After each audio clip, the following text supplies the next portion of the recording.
जब शिव की जटाओं से गंगा बही, जब शिव की जटाओं से गंगा बही, पूजा संतों ने की, भक्ति भक्तों ने की, गूंजा गंगा का नाम, नए सज गए धाम, गर्मो होला फला बागी, बद से भला पेरा, भक्तों की मैया ने आप सही हो।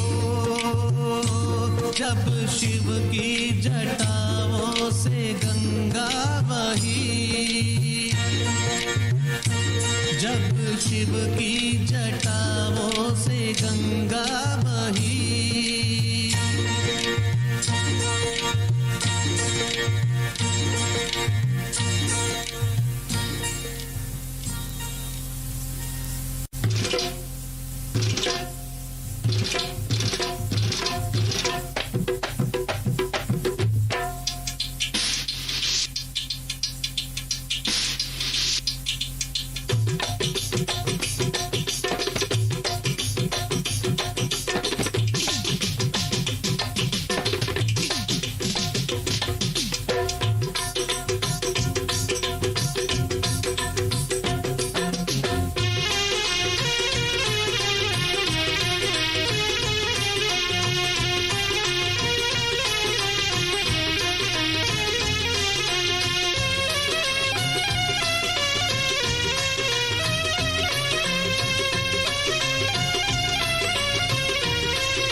सुना मथुरा सुनी, सुने ब्रज के झूले, भूल गए तुम हमको मोहन, हम नहीं तुमको भूले, भूल गए तुम हमको मोहन, हम नहीं तुमको भूले, फिर पनघट पर जमुना के तट पर आकर रास रचा जा, फिर पनघट पर जमुना की तट पर आकर रास रचा जा, झूम झूम मोहन रे मुरली मधुर बजा जा, झूम झूम मोहन रे मुरली मधुर बजा जा, मनमोहन रे मुरली मधुर बजा जा।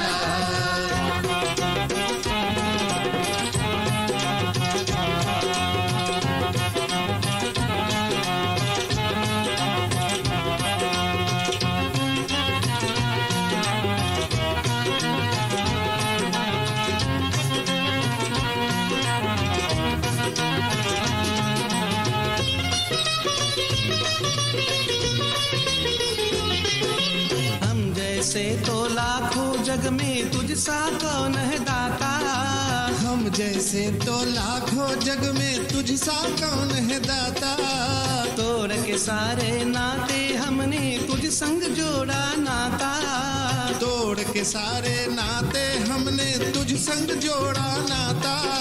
भंवर में नैया पड़ी खेवैया अब तो पार लगा जा। भंवर में नैया पड़ी खेवैया अब तो पार लगा जा। झूम झूम मनमोहन रे मुरली मधुर बजा जा।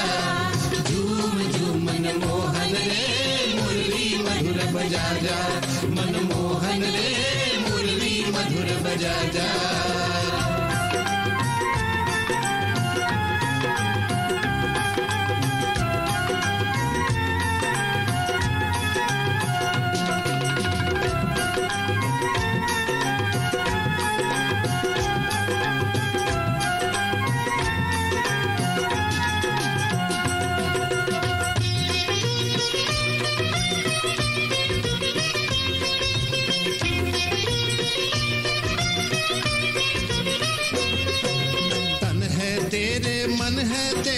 कुछ नहीं पास है मेरे। तन है तेरे मन है तेरे कुछ नहीं पास है मेरे। मात पिता है बंधु सखा है आए शरण है तेरे। मात पिता है बंधु सखा है आए शरण है तेरे। बंसी बजैया कृष्ण कन्हैया मीठी तान सुना जा।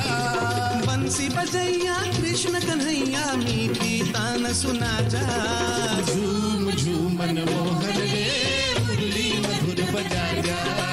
झूम झूम मनमोहन रे मुरली मधुर बजा जा। झूम झूम मनमोहन रे मुरली मधुर बजा जा। झूम झूम मनमोहन रे मुरली मधुर बजा जा। तेरे दरस की प्यासी अखियां एक पल दर्श दिखा जा। तेरे दर्श की प्यासी अखियां एक पल दर्श दिखा जा। झूम झूम मनमोहन रे मुरली मधुर बजा जा। झूम झूम मनमोहन रे मुरली मधुर बजा जा। झूम झूम मनमोहन रे मुरली मधुर बजा जा। झूम झूम मनमोहन रे मुरली मधुर बजा जा। मुरली मधुर बजा जा।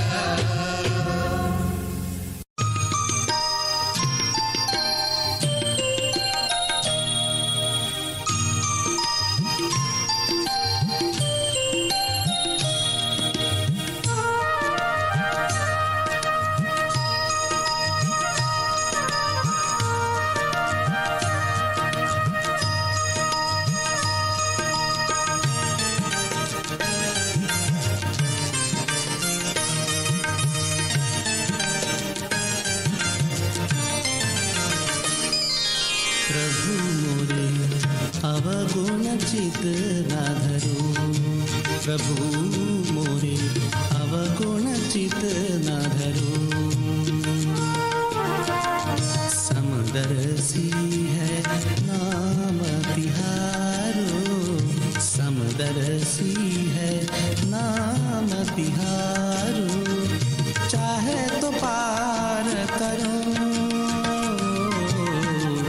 अवगुण चित ना धरो।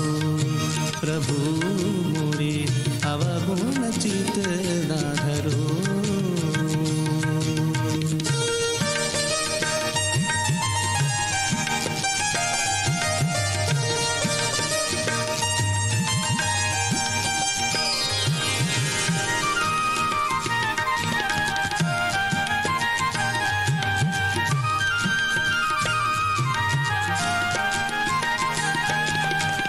एक लोहा पूजा मेरा खट।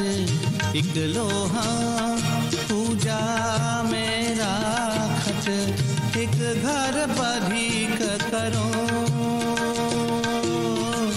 एक घर बधिक करो।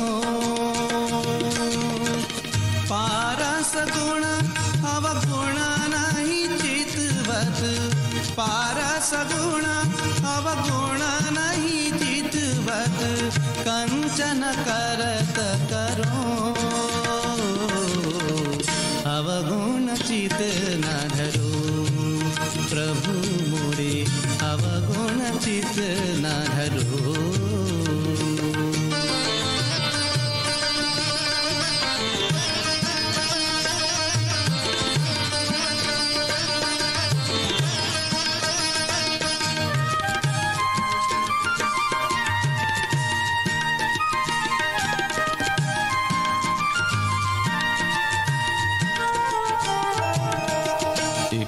नदिया एक नाव कहाए, नदिया नदिया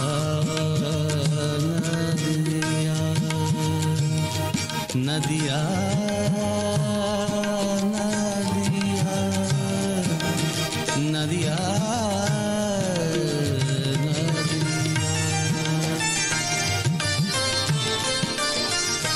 नीरे पमगा मगरे नीधा माधा नीरे सा, एक नदिया एक नार कहावे, मैं लोही नीर भरो, मैं लोही नीर भरो, जब दो मिलकर एक बरन भई, जब दो मिलकर एक बरन भई, सुर सरी नाम परो, अवगुण चित न धरो, प्रभु मोरे अवगुण चित न धरो, समदरसी है नाम तिहारो, समदरसी है नाम तिहारो, चाहे तो पार करो, चाहे तो पार करो,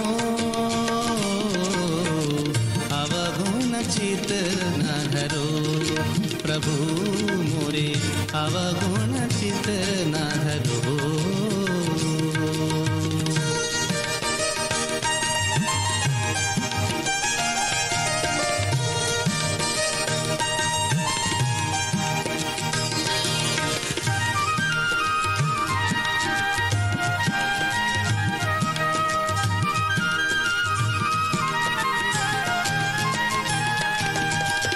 एक जीव एक ब्रह्म कहावे, एक जीव एक ब्रह्म कहावे, सूर्य श्याम सागरों,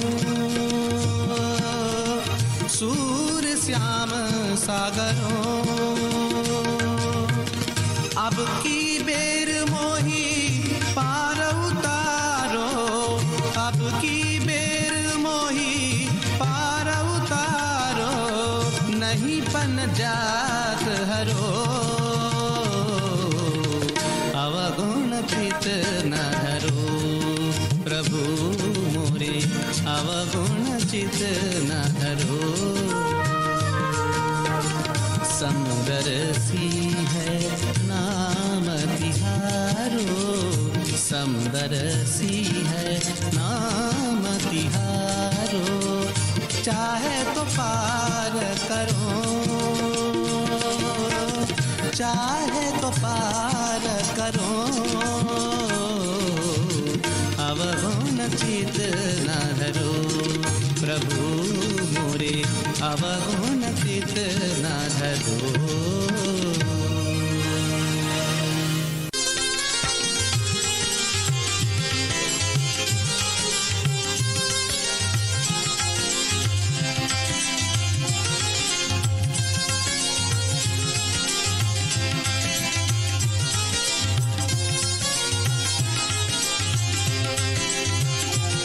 बोलो राम, बोलो राम, बोलो राम, बोलो राम, बोलो राम, मंगल भवन अमंगलहारी, मंगल भवन अमंगलहारी, द्रवो सुदशरथ अजर बिहारी, द्रवो सुदशरथ अजर बिहारी, बोलो राम, बोलो राम, बोलो राम, बोलो राम, बोलो राम, बोलो राम, बोलो राम, बोलो राम, बोलो राम, बोलो राम।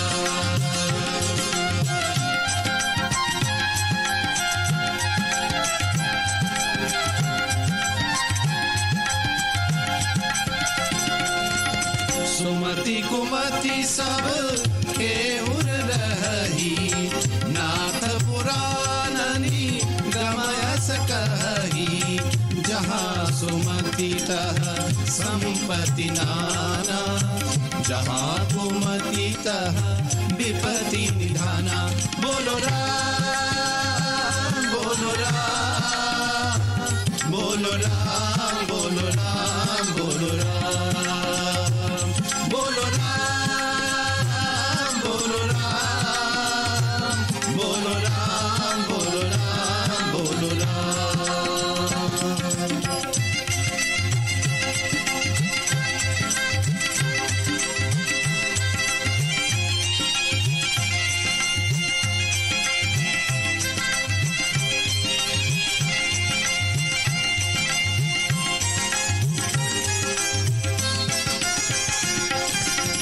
बिनु सतसंग भी बेकन होई, राम कृपा बिनु सुलभन सोई।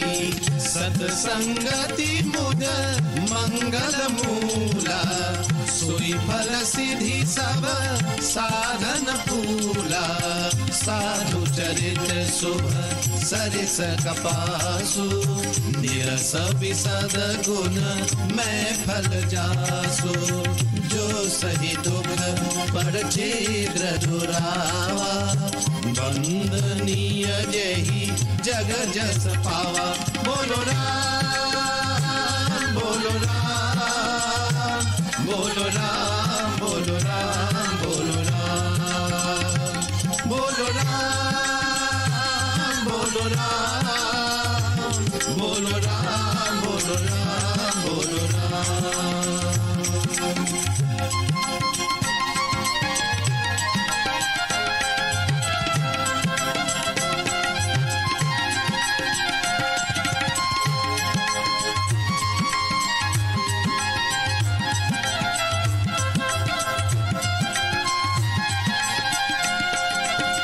जही के जही पर सत्य स्नेहु, सोते ही मिलत न कछु संदेहु। परहित बस जिन के मन माही, तिन कह जग दुर्लभ कछु नाही। रघुकुल रीति सदा चली आई, प्राण जाए वरु वचन न जाई। नहीं असत्य सम पातक पूंजा, गिरि सम होई की कोटिक गुंजा। बोलो राम बोलो राम, बोलो राम बोलो राम, बोलो राम, बोलो राम बोलो राम, बोलो राम बोलो राम, बोलो राम।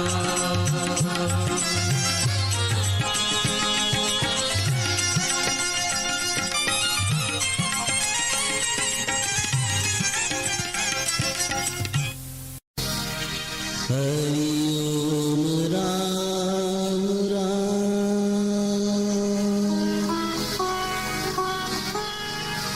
हरि ओम राम,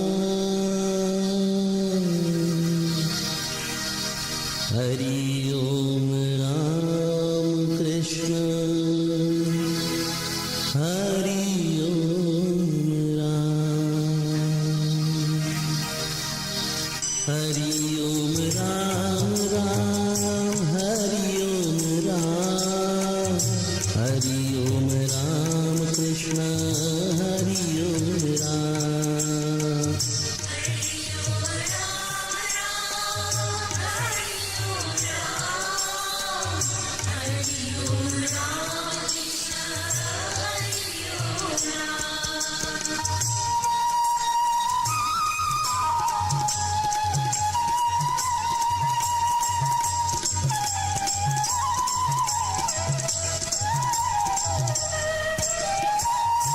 पिता तू ही है, माता तू ही है, पिता तू ही है, माता तू ही है।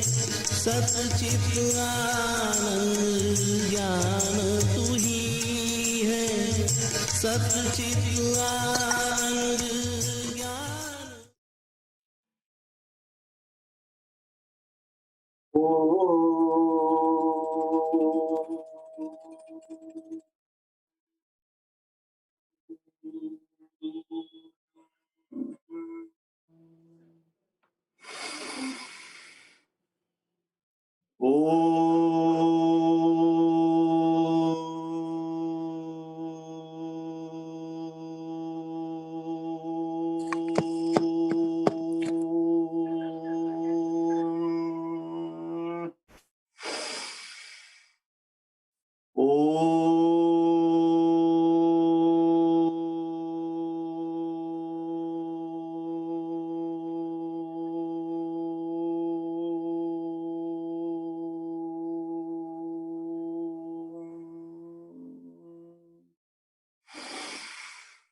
ॐ प्रातः स्मरामि हृदि संस्फुरदात्मतत्त्वम् सच्चित् सुखं परमहंसगतिं तुरीयम् यत् स्वप्नजागरत् सुषुप्तिमवैति नित्यम् तद्ब्रह्मनिष्कलमहं न च भूतसङ्गः हरिः ओम श्री गुरुभ्यो नमः हरिः ओम नमस्कार अस्सलाम वालेकुम Sitaram good morning good afternoon good evening wherever you are viewing from live in the world my dear brothers and sisters. This is your friend and brother Acharya Arun Gossai coming to you live once again from New York City on another segment of Avenues to Peace. A program, my dear friends, where we analyze the various means, the various methodologies, and the various formulas for achieving the everlasting bliss that we're looking for in this world. A special thank you to my brother Roshan ji, to Pooja ji, and Ashji ji from Abee Chunes Radio for making this presentation possible live on the air and also Facebook Live. My dear brothers and sisters, we are in the midst of one of the most auspicious times of the year, according to the Hindus. And that is none other than Pitra Paksha. As we've been seeing the entire week, Pitra means ancestors and Paksha means 2 weeks, approximately 14 to 15 days, dedicated to the remembrance and observance of the ancestors' impacts in our lives. So, to make it abundantly clear, during this time, Hindus do not worship the dead. This is a point that we have to make. Another point, in addition to all the points that we made up till now, Hindus do not, and I repeat, do not worship the dead. Hindus set aside 2 weeks of the year. 2 weeks of the year. The longest time frame for any religious observance in the whole entire calendar of Hindu holidays, my dear brothers and sisters. 2 weeks, longer than Navaratri, longer than Ganesh Utsav, longer than Diwali. Pitra Paksh is the longest standing observed Hindu holiday. Why? Because we observe the impact that the ancestors have made in this world.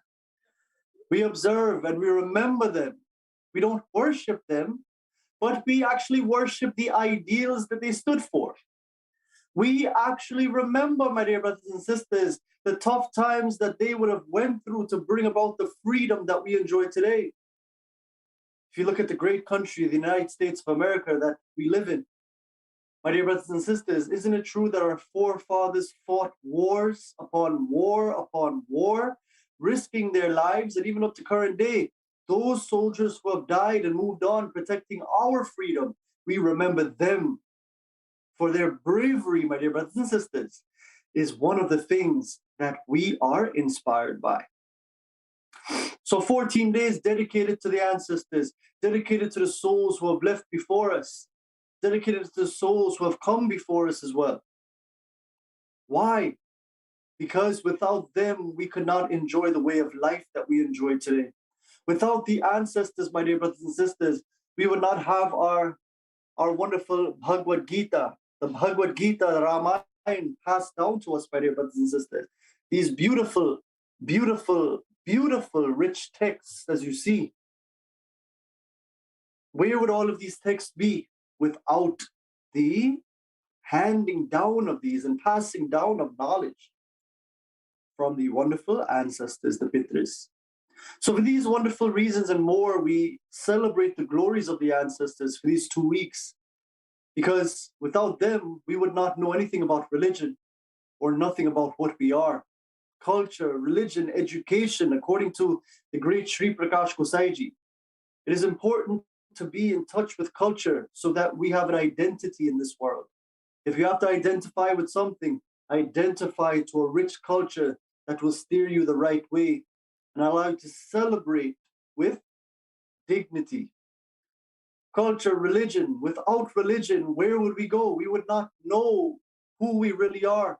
We would not know about a higher power called God, and we would not fall for anything if we stand for religion. So, culture, religion, and education. Education, again, is worth more than silver and gold. The world can steal away all the silver and gold. You can lose everything, but you can never lose what you know. So in this way, culture, religion, education plays a prominent role, a very paramount role in our lives. And it is indeed, my dear brothers and sisters, the grace of the ancestors that we are even able to learn more about our rich culture, our rich religion, and education. Education not only in the academic sense, but education in the spiritual sense. And we've been looking throughout the entire week, my dear brothers and sisters, as we're celebrating Pitru Paksh, we realize that death is the greatest teacher and life is a student. One day, all of this will be left behind. All of the mahals, all of the palaces, all of the wealth, all of the stress and anxiety even that all of these things cause, all will be left behind. And all that we'll take with us. And this life is funny. It can end in a moment's notice. But we think we're going to live forever, which is actually true because the higher self lives forever. It is forever. But the body, my dear brothers and sisters, will perish one day. And the mind and intellect will leave. But, my dear brothers and sisters, what we have to realize is that all of this that we're worried about in this world will all leave. And the only thing that we will take with us is the good and bad that we've done in this world.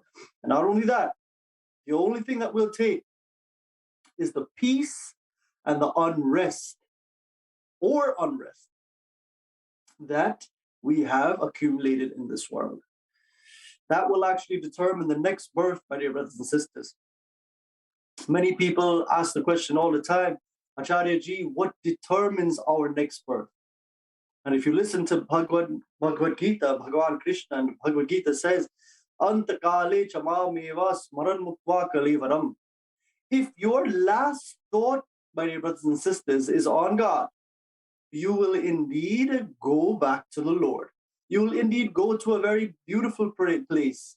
If your mind is totally merged to Bhagavan, you will become Bhagavan himself. There will be no more distinction. You will never be born as an individual. There's a very wonderful anecdote that I can tell to prove this point as to what happens to the soul after death. Now imagine you have someone in jail, someone waiting a death sentence, sentenced to death. The person is waiting in jail, waiting for that day to come where he will be hanged. And all of a sudden he dies in jail. Tell me something. Can he be hanged thereafter? I'll say it again. Someone is waiting in jail to be hanged because of a crime that he committed. So he's awaiting his death sentence. But that person, my dear brothers and sisters, died in jail. Didn't make it to that day of hanging, but died in his jail cell. Is there anyone to hang at that point in time? No. My dear brothers and sisters, we are the same exact way. As long as our individuality, my name, my form, who am I, what I think myself to be, the letters behind my name, my sorrows, my happiness, my identifications with this world. Once all of this is intact, my dear brothers and sisters, We're going to have to be born again. That is what happens. And according to Krishna, whatever you think about at the time of death, that is what you become. So going back to our comparison to a person in jail awaiting his death sentence, when he died in that jail cell, it is like in this life, we are destroying by spiritual knowledge the individuality that keeps us bound to karma. But once that I is dissolved and merged in what we call Jivan Mukti or God realization, where you know for a fact that you're not this body and you are convinced that you are not anything or nothing around you belongs to you. There is nothing for karma to latch onto because karma latches onto your individuality, which is part of the Jiva Atma that leaves this body. And whatever those actions were, whatever the deeds were that attached itself to individuality, that is what propels the soul after death into a new body. So if we dissolve this individuality in this life itself, karma really has nothing to latch onto. And the individuality dies in this cell of the body. What happens after death for that such a person? Such a person is never reborn. Such a person is never sentenced after life. You know why? Because there's nothing to attach the sentence to. Just like if a person dies in jail, there's nothing to attach its sentence to anymore. So this is the secret. This is what we call rahasya, my dear brothers and sisters. When, my dear friends, we can realize that it is the individuality, it is our false notion, the false I, the ego. When we think of this to be me and we're getting agitated by the changing world, karma will latch onto that and it will direct you to your next birth. But more than that, wherever the thoughts are at death, because usually what you engage in, you'll think about in your next life, you will actually think about at death, you will actually attain that in your next life. For example, someone may say, oh, Acharya ji, I love going to the racehorse track. I love horses. I love jockey, And, at the time of death, I'm going to think of Krishna. I'm going to think of something divine. Don't worry. But throughout my entire life, let me enjoy. My dear brothers and sisters, if one overindulges in the racehorse or the jockey, and they think about only racehorsing their entire life, when this prana, when this life is leaving this body, when we're tarising, there's a Guyanese word called tarise. Tarise means when you're suffering, when this life is leaving this body. Not everybody leaves peacefully. For the vast majority, it is very painful, excruciating when that soul is leaving. Gasping for breath, the mind goes on autopilot and it begins to think about those actions or those thoughts that it thought about its entire life. So if we think we'll overindulge in the world and think of Krishna at death, we are actually gravely mistaken. We're going to start thinking about those things that we did and thought of. When someone dies, their life flashes before them. You'll actually see all of that and latch onto one of those thoughts. And if we're not careful, according to the Lord, we can either be born as the racehorse, if the mind is on the racehorse, or on the jockey. So this is the reality of life. Again, death is the greatest teacher and life is a student. That is why saints and sages again say, Bhaja Govindam, Adi Shankaracharya ji. The great Adi Shankaracharya ji, my dear brothers and sisters, wrote this beautiful text, Bhaja Govindam. Why? Seek the Lord now. Do not be a fool and overindulge in the useless things of this world, because they'll all be left behind, and all you will take with you is your soul that has the karma attached to it, right? And the good and bads, and peace and unrest. But if you live a life that is attached to the Lord, what does attached to the Lord mean? Attached to dharma. What does that mean? Attached to doing the righteous things in life. Making time for prayer every day, remembrance of God, reading the scriptures, dissolving your individuality, knowing that you're more than the body, mind, and intellect, more than the perceiver, feeler, thinker of the world of objects, emotions, and thoughts. Knowing that you're more than this perceiver, feeler, thinker of objects, emotions, and thoughts. knowing that you're more than the jiva, but knowing that you are something more than that. You are the witness of all of this. When the time comes, jabat prana tan se nikle, when your prana would be leaving this body, you will leave with a smile on your face, full of peace. Why? Because you've already merged, you've attained the goal of this human life, which is oneness with God, oneness with peace, God realization, Jivan Mukti. You have achieved that. Where the mind no longer has its way with you in overindulgence, but all you're focused on is that bliss. All you see is God. All you know is the Lord around you, even though you live in names and forms. But all you know yourself to be is that Ananda Swarup, that bliss within that is the Lord. Once you know this in this life, rebirth is not for you. But if your mind is attached to something worldly and all you thought are the deeds in your life that you thought would bring you happiness, if that's what we think about at death, we will be born again because our mind latched onto that at death. We will be born in that scenario. So, Bhagavad Gita, my dear brothers and sisters, Bhagavan Krishna, the wonderful Krishna in this beautiful text, the Bhagavad Gita tells us again and again that, my dear brothers and sisters, wherever the thoughts are when we leave this body, that is where we will end up. You know, when you go to sleep at night, and I want to listen to this very carefully, and we use a lot of examples throughout this week about the soul and its leaving the body and what happens to it, yes, but it can easily be explained in this one example. When you go to sleep at night and you go to sleep angry, how do you usually wake up in the morning? Angry, right? If you go to sleep happy, how do you wake up in the morning? Isn't it happy? So death is just like that. It is a longer period of sleep. And what happens is when we go to sleep, when we die miserable, we actually wake up in the next life miserable. Haven't you seen in this world there are sometimes very miserable individuals who only wreak havoc on their own lives and wreak havoc on themselves, very angry individuals? It is because they died regretfully, angrily.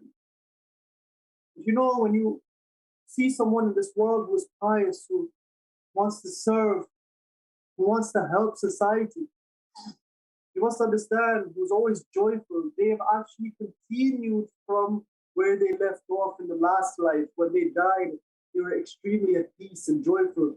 Maybe haven't realized the self because their individuality was intact, therefore born again. But they're born in a very peaceful mindset. And to them, the world is a peaceful place where they are too transacting to get to a higher state of existence. So this is the reality, my dear brothers and sisters. We're born in this world simply to get better, to develop our peace and quietude, and to once again be one with the Creator, that in this life, to be one with God, knowing that we're all extensions of the Lord. We're not the same in form, but we're that peace that we're looking for in the world. And when you exist in this peace, my dear brothers and sisters, when you leave this body, when you leave this body, you'll leave with a smile, you'll leave peacefully. And rebirth, if it has to happen, will take place in a peaceful environment. More about death and life and what happens to the soul after death, we shall see on Friday. God bless all of you, my dear brothers and sisters. This is your friend and brother, Acharya Arun Gossai, signing off for now. Stay well, stay safe, continue to develop, continue to think of the Lord. This is the only thing that will help us in the hereafter. God bless all of you. Om Purnamada Purnamidam Purnat Purnamadachate Purnasya Purnamadaya Purnameva Vishishyate Om Shanti Shanti Shanti Hari Om Shri Guru Bhyo Namaha Hari Om Purishti Vrindavan Bihari Lal Ki Jai Krishna.